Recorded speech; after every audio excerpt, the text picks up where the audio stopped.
Hello, belles âmes en éveil. Je vous fais encore une vidéo hyper tard le soir parce qu'aujourd'hui j'ai encore eu plein de prises de conscience. En fait, ça m'arrive souvent que j'ai plein de messages comme ça qui m'arrivent quand j'ai accepté de me poser en fait et voilà, de me connecter plus à moi-même.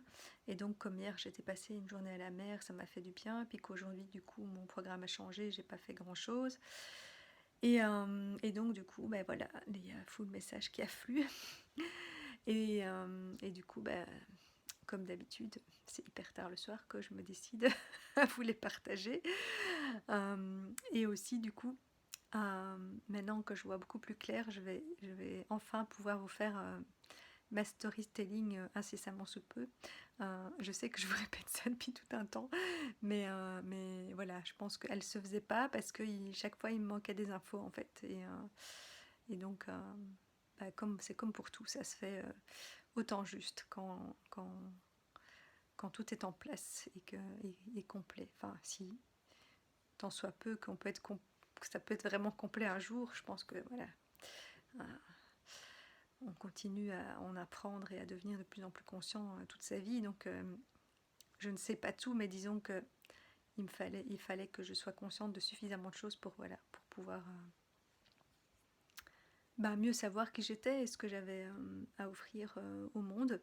Et donc mes prises de conscience d'aujourd'hui, qui sont à la fois personnelles, mais aussi pour moi assez générales et pour le monde, c'est un peu lié aux dimensions et à nos faces. En fait, du coup, maintenant, je dis pas que c'est la vérité, hein, mais c'est ma vision du moment, avec, voilà, avec toutes les infos que j'ai jusqu'ici. Maintenant, comment je vois les choses, c'est que donc on est une âme, et puis que l'âme descend s'incarner ici sur Terre, elle s'incarne dans un corps, parce que je pense que l'âme, elle peut, voilà, elle peut faire sa vie ailleurs que sur Terre et s'incarner, je sais même pas si c'est le mot à ce moment-là, mais sous différentes formes, ailleurs, sous d'autres planètes, et de toute façon, elle est multidimensionnelle, donc on a d'autres, voilà, d'autres parts de nous ailleurs. Mais disons qu'ici sur Terre, lorsqu'on s'incarne pour une vie, on s'incarne dans un corps et du coup, on hérite de la dualité. La polarité, on a un corps et un esprit, et surtout, en fait, on a deux faces, une face visible et une face cachée, le conscient et l'inconscient. Alors quand je dis deux faces, chaque face représente plein de facettes, hein, on est d'accord, puisqu'on est en fait on est un espèce de diamant avec plein de facettes, mais disons qu'il y a une partie de ces facettes qui est visible et l'autre pas, parce que voilà, on est conscient de certaines choses qu'on a comprises sur nous, et par contre il y en a d'autres dont on n'est pas conscient au départ, et souvent on va développer plus certaines voilà, une phase de nous-mêmes où on va alterner suivant les périodes de notre vie entre une face ou l'autre. Ça, je ne sais pas si le parcours est le même pour tout le monde, mais en fait ce que j'ai compris, c'est que ce monde 3D, en fait il nous permet de mettre en lumière nos deux faces pour qu'on puisse en avoir conscience et finalement les incarner pleinement, parce qu'en fait nous on est comme une pièce avec deux faces, mais donc les deux faces elles se tournent le dos, elles ne savent jamais se voir l'une l'autre, et donc on a toujours une face qu'on voit, et puis l'autre derrière notre dos, on la voit pas, et donc il n'y a que les autres qui peuvent la voir. Et donc en fait le monde, que ce soit tous les objets qui nous entourent ou les autres personnes, c'est des miroirs de nos deux faces. Et donc c'est à la fois des miroirs de ce qu'on est conscient d'être et qu'on dégage et que du coup on attire aussi autour de nous, mais aussi de tout ce dont on n'a pas conscience et qu'on fait du coup de manière plus cachée ou invisible. En tout cas dans les premières, enfin au début de notre vie, on va dire, jusqu'à ce qu'on fasse cet éveil. Et donc ce monde 3D nous aide à ça en fait. Pour moi le monde 3D c'est c'est un espèce d'hologramme qui est créé par qui est créé par notre âme, et donc c'est tout un grand jeu. et, euh, et c'est pour ça qu'on dit un peu que c'est une illusion, parce que finalement c'est une illusion sans l'être, parce que c'est réellement de la matière, parce que tout est assemblé, toute cette énergie est assemblée suivant des principes chimiques, biologiques, etc., euh, pour réellement former de la matière, mais au fond ça n'est que énergie, mais ça j'y arrive plus tard, ça c'est plus loin dans les dimensions, mais, euh, mais déjà là c'est comme si grâce à l'espace quelque part, et à ce monde 3D que notre fréquence diffuse quelque part et crée, donc du coup cette espèce d'hologramme 3D, ben, ça nous permet de révéler nos faces, y compris celle qui est cachée, et donc du coup ben, d'étaler les deux faces une à côté de l'autre, et d'en faire, voilà, comme on a les maps mondes de la Terre, en fait, la Terre comme on la voit dans la 3D, elle est ronde, enfin oui, c'est... Mais alors, à l'époque, il y en a qui disaient qu'elle était plate, mais en fait, elle est ni l'un ni l'autre, hein, puisque de toute façon, ce n'est qu'une projection. Mais effectivement, après, si on déroule la map monde et qu'on la met et qu'on l'étale à plat sur une carte, ben oui, on voit, du coup, ben, on peut voir toutes les faces de la map monde quelque part hein, étalées. Et donc, c'est un peu à ça que sert le monde 3D et tout ce qui est autour, c'est qu'on puisse voir même les parties qui sont dans notre dos et qu'on n'arrive pas à voir. Et donc, donc après, une fois qu'on a pris conscience de ça, et pour revenir à mon sujet préféré, ceux qui ont une flamme jumelle, comme j'ai dit, c'est un catalyseur à notre éveil, parce qu'en fait c'est un miroir, mais beaucoup plus puissant, puisque en fait c'est un miroir carrément de nous-mêmes, parce que là le monde c'est un miroir de tout le monde quelque part, c'est un miroir de toutes nos fréquences associées, et donc il y a des choses qui nous concernent et d'autres pas. Après la vie va faire qu'on va se retrouver dans un environnement qui projette ce que nous on est, mais c'est comme influencé aussi par les autres personnes qui sont dans le même environnement que nous. Alors en général on va s'attirer entre personnes qui se ressemblent plus ou moins, mais voilà, donc il y a quand même un filtre à faire à ce moment-là, puisque tout ce qu'on voit autour n'est pas nous. Ça peut quelque part toujours bien faire écho à une petite facette de nous, mais voilà, c'est quand même assez... il y a beaucoup d'infos, quoi. C'est un peu embrouillé. C'est pour ça qu'on ne comprend pas toujours les messages au départ. C'est parce qu'il y a tellement d'infos qu'il faut arriver à filtrer et à capter ce qui nous concerne vraiment, nous, en fait. Et pas les autres personnes qui sont autour de nous et qui projettent, du coup, ces choses à l'extérieur aussi. Et là, quand on est face à sa flamme jumelle, vu que c'est nous, mais notre autre polarité, là... il n'y a pas de filtre à voir en fait, tout est nous. donc, et donc ça nous met vraiment face à ce qu'on devait encore voir en nous, aux parts cachées qu'on doit remettre en lumière. Et donc c'est comme un... Oui, c'est comme un catalyseur. Pour moi, c'est vraiment un catalyseur d'éveil, parce que c'est un miroir beaucoup plus puissant que les autres miroirs qu'on peut avoir. Et après, les personnes qu'on rencontre dans notre vie ne sont jamais un hasard, donc elles sont aussi toutes des miroirs de nous, mais de nouveau des miroirs partiels.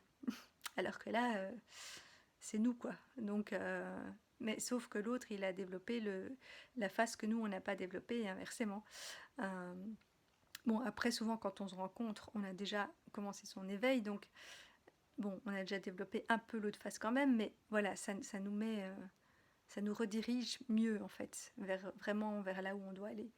Et donc, une fois qu'on est conscient du coup, grâce à tous ces miroirs, qu'on prend conscience de ces deux faces en nous, du coup on peut les incarner pleinement, et du coup c'est ce fameux 1 et 1 font 3, puisque on se rend compte qu'en fait on n'est pas juste deux faces, mais qu'on a aussi une âme, et donc c'est l'alignement corps, âme, esprit qui fait, qui crée cette trinité, ce fameux 3 qui émane de ces deux faces, puisqu'à ce moment-là, l'âme peut reprendre sa place et son rôle, et du coup être pleinement incarné et permettre au corps et à l'esprit de travailler vraiment en harmonie et de du coup voilà de réunir toutes ces faces cachées et, euh, et visibles et de pouvoir jouer avec toutes ces faces. Et donc là en fait quand on atteint cette trinité, que donc ça ne fait pas deux mais trois,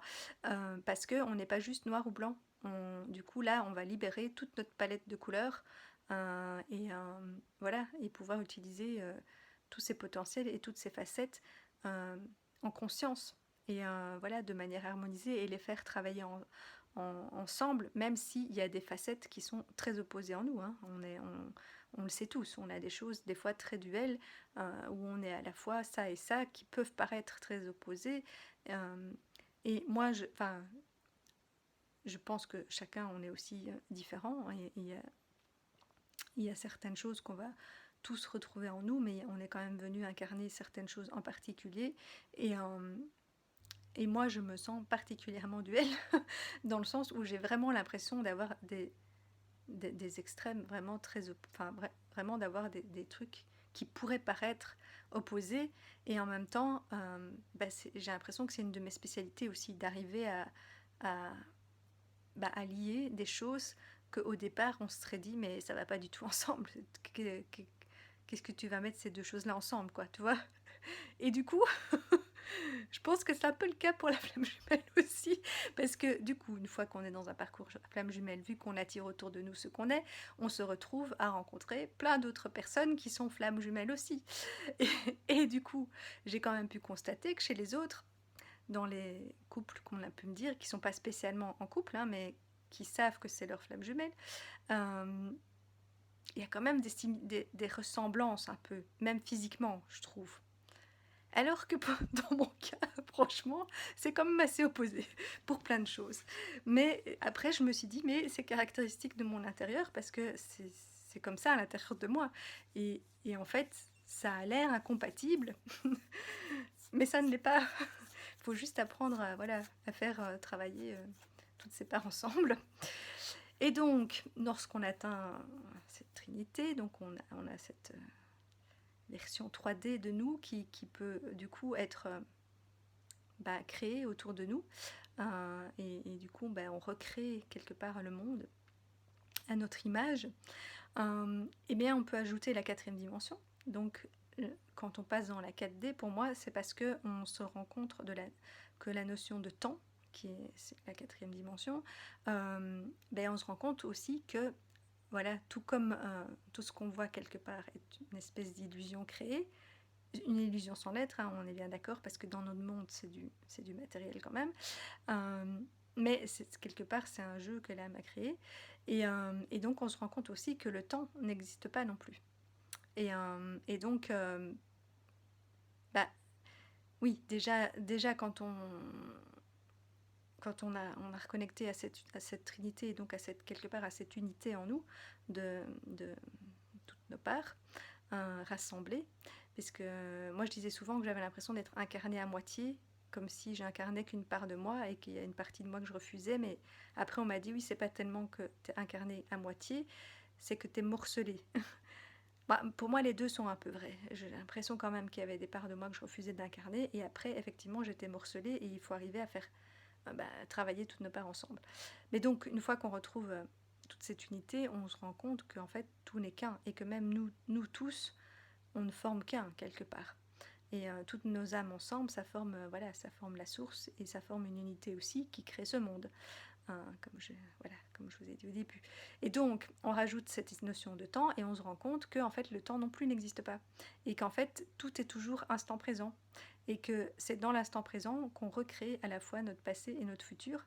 Et que tout se réécrit à chaque instant en fonction de ce qu'on aimait, de qui on est, de notre état de conscience actuel, de plein de facteurs qui font que tout ça va réécrire notre passé, dans le sens où ça va réécrire la mémoire de notre passé et comment on voit les choses et du coup les croyances qui en ont découlé, etc.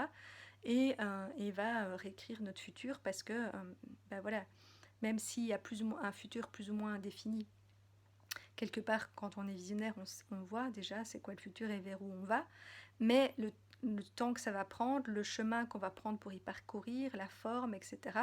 Ben, tout ça n'est pas fixé en fait, ça dépend de nous, c'est réécrit à chaque instant parce que voilà, si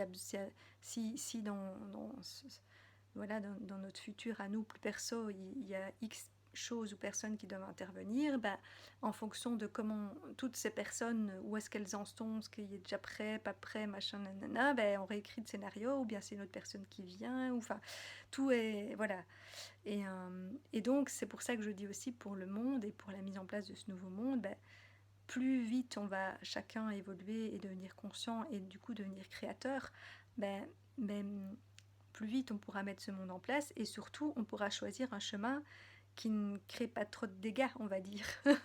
Puisque d'une manière ou d'une autre, il va se mettre en place ce monde, mais ça peut être plus en douceur ou pas, ou voilà, en fonction de ce qui est déjà remonté à la conscience ou pas. Donc c'est là qu'on a notre rôle à jouer. Et du coup, la 5D, on m'a dit que en fait la 5e dimension, c'était la gravité. Et je me dis, ah bah oui, ça pourrait effectivement, moi je dirais pas que la gravité, mais l'énergie, et quelque part cette force gravitationnelle qui fait que finalement, effectivement, ce monde, quelque part, est à la fois une illusion, mais est quand même réel, parce que toute cette énergie est assemblée par cette force gravitationnelle et qui permet que qu'on ait un corps physique et que tous les objets autour de nous voilà, soient matérialisés quelque part et tiennent ensemble, même si au fond, justement c'est ça qu'on réalise dans la 5D, c'est qu'on est conscient que tout est énergie. Que tout n'est que ondes et fréquences vibratoires et que formé de voilà d'ions, de particules, de machins, de molécules qui assemblés tous ensemble par des principes biologiques, chimiques, etc.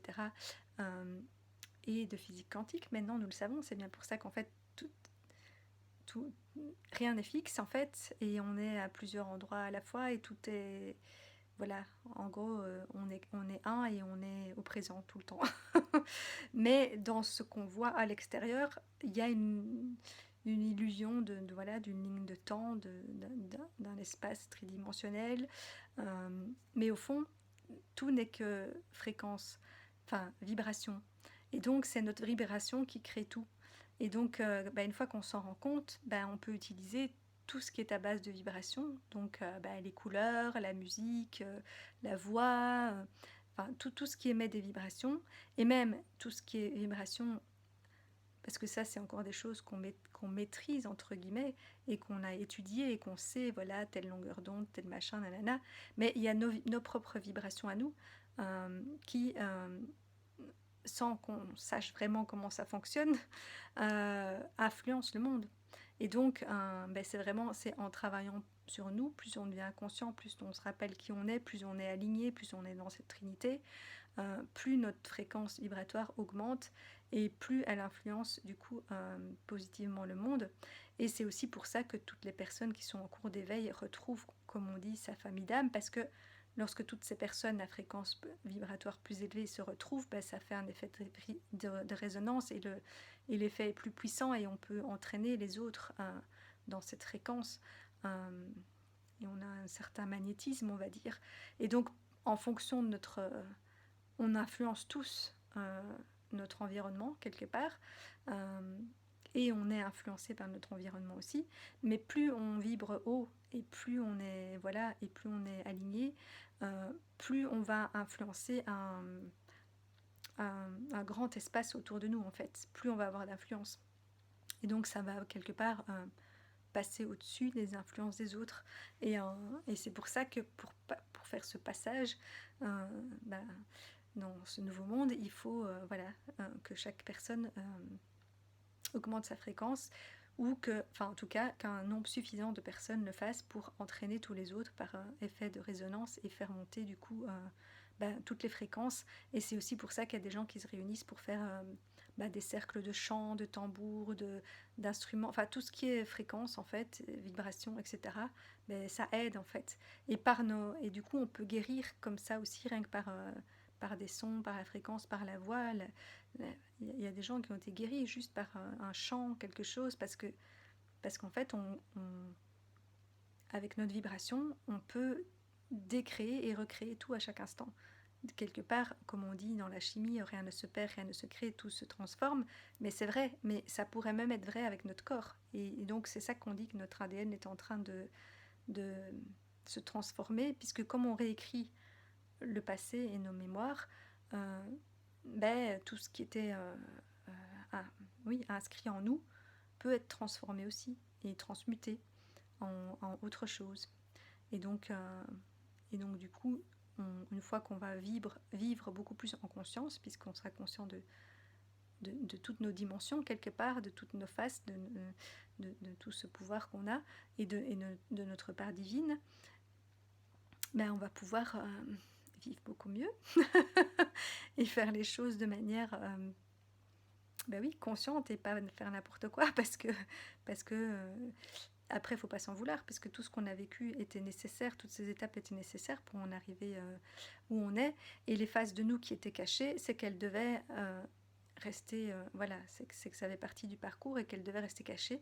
Je dirais même particulièrement à cette époque-ci, parce que, ça, j'allais dire c'est un scoop, mais j'en ai déjà parlé dans une vidéo il y a même presque un an, une vidéo qui s'appelait Les Infiltrés, mais parce qu'à notre époque, on est aussi beaucoup à ne pas être réellement humain, entre guillemets, on est des extraterrestres, dans le sens où, il y a des âmes qui ont fait tout leur parcours d'incarnation sur Terre, en tout cas une grande partie, et puis à notre époque, il y a aussi beaucoup de personnes qui finalement ne sont pas de la Terre,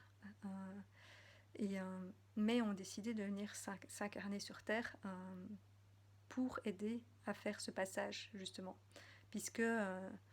Parce que quelque part, on a déjà, nous, cette mémoire de ce que c'est, puisqu'on l'a vécu ailleurs et qu'on a déjà cette fréquence en nous. Mais du coup, cette face-là de nous, quelque part, elle devait rester cachée jusqu'à ce qu'on en soit arrivé à maintenant, où ça va être... où le passage est en cours et où on va devoir, du coup, jouer son rôle et se dévoiler, quelque part. Tout comme, tout le monde va tout ce qui était caché se révèle en fait dans cette dimension-là. Donc tout ce qui était invisible devient visible. donc voilà, c'est ça qui se passe dans le monde aussi, c'est qu'il y a plein de choses qui sont en train d'être dévoilées, révélées. Et voilà. Fini les secrets. Chacun pourra prendre sa place, être qui il est, jouer son rôle et du coup après on pourra mettre en place ce nouveau monde et cet âge d'or et venir c'est comme si là on créait et donc parce que du coup lorsque le corps et l'esprit travaillent ensemble, c'est ça qui permet de créer dans la matière en fait, puisque c'est l'alliance masculin-féminin qui permet de créer et donc on créait déjà on pouvait créer dans la conscience et puis on créait un peu plus consciemment qu'avant, mais donc maintenant une fois qu'on aura fait ce passage et que tout le monde sera pleinement conscient de toutes ses parts et de sa part divine et de sa part vibratoire et de ses polarités, de toutes ses facettes, etc. Mais on pourra vraiment utiliser tous nos outils, tous nos potentiels, toutes les ressources et créer en conscience et donc créer mieux et donc être aussi beaucoup plus efficace, enlever le superflu, enfin bref, on en revient à ma super méthode. Mais je vais bientôt commencer à l'écrire, hein. Je sens que tout est en train de se mettre en place, donc je vais bientôt commencer à écrire ma méthode, commencer à écrire mon livre, et faire ma storytelling. Tout arrive. Mais du coup, et ensuite, du coup, on pourra passer... donc il va quand même falloir encore faire un peu de boulot, hein, et créer, mais mieux, pour mettre en place ce monde. Mais après, on pourra passer à la phase automne, âge d'or, enchanteresse, suivant les différents termes des cycles qui ont, où il y a le printemps, été, automne, hiver, ou bien jeune fille, mère, enchanteresse, sorcière, etc. Et donc cet âge d'or où on pourra profiter finalement de tous avantages de la Terre et d'être incarné dans un corps et de pouvoir du coup voir toutes ces couleurs et voilà, toutes ces choses qui n'existent pas pour l'âme qui n'a pas ce support physique et visuel, quoi. Donc voilà, alors je me dis que les âmes qui ont fait tout leur parcours sur Terre, bah oui, elles auront d'office des vies dans l'âge d'or pour en profiter, et c'est bien mérité après toutes les vies sacrificielles qu'il y a eu pendant toute une époque. Mais je ne sais pas si nous, extraterrestres, est-ce qu'on sera remerciés? Est-ce qu'on pourra quand même avoir encore une vie sur Terre pour en profiter aussi, j'espère. Puisqu'on s'est porté volontaire voilà, pour aider au passage, mais j'espère qu'on pourra en profiter un peu quand même, dans cette vie-ci un peu, et peut-être quand même peut-être dans d'autres aussi. Mais ça, j'ai pas la réponse. Et je ne le saurai que quand j'y serai, et je ne me rappellerai certainement pas du reste à ce moment-là. Donc, quoique, puisqu'à ce moment-là, on s'incarnera directement dans cet état voilà, unifié de conscience peut-être, et donc peut-être qu'on perdra plus la mémoire. Peut-être. Tout ça, ça reste voilà, des je sais, mais qui n'en sont pas... Enfin voilà, je n'ai pas de preuve que c'est vrai, quoi. Voilà. Donc il faudra l'expérimenter pour vérifier voilà, si tous ces ressentis sont justes. Voilà, voilà. Il y avait certainement encore d'autres choses, mais je pense que ça suffit pour ce que j'avais envie de partager aujourd'hui. Et puis voilà, je vous ferai la storytelling bientôt. Ah oui, parce que je voulais vous dire que souvent, en fait, les choses qu'on a du mal à faire dans la matière, ben, c'est des choses qu'en fait, on fait très bien dans l'invisible, et qui sont ces fameuses faces cachées dont on n'a pas conscience. Et puis une fois qu'on en prend conscience, ben, du coup, on arrive mieux à les faire dans la matière aussi. Et inversement, enfin ça c'est entre, par exemple, c'est invisible, visible, invisible, conscient, inconscient, mais il y a aussi le truc du coup extérieur, intérieur, et donc souvent, ce qu'on fait très bien pour les autres, on a du mal à le faire pour soi. C'est toujours le cordonnier le plus mal chaussé. Et donc ça aussi. Et donc, je vous dis ça parce que par rapport à tout ce dont j'ai pris conscience de mes rôles à moi, ben voilà, ça se confirme. Mais du coup, je vous donnerai les exemples voilà, quand je ferai ma storytelling ou dans une vidéo séparée, pour que vous puissiez peut-être réfléchir à vous, oui, qu'est-ce que vous avez du mal à faire dans la matière, parce que ça peut vous donner des indications sur ce que vous faites en fait très bien dans l'énergie, mais dont vous n'êtes pas conscient. Voilà, mais sur ce, la suite, ce sera dans une autre vidéo, et je vous souhaite une très belle soirée. Ciao!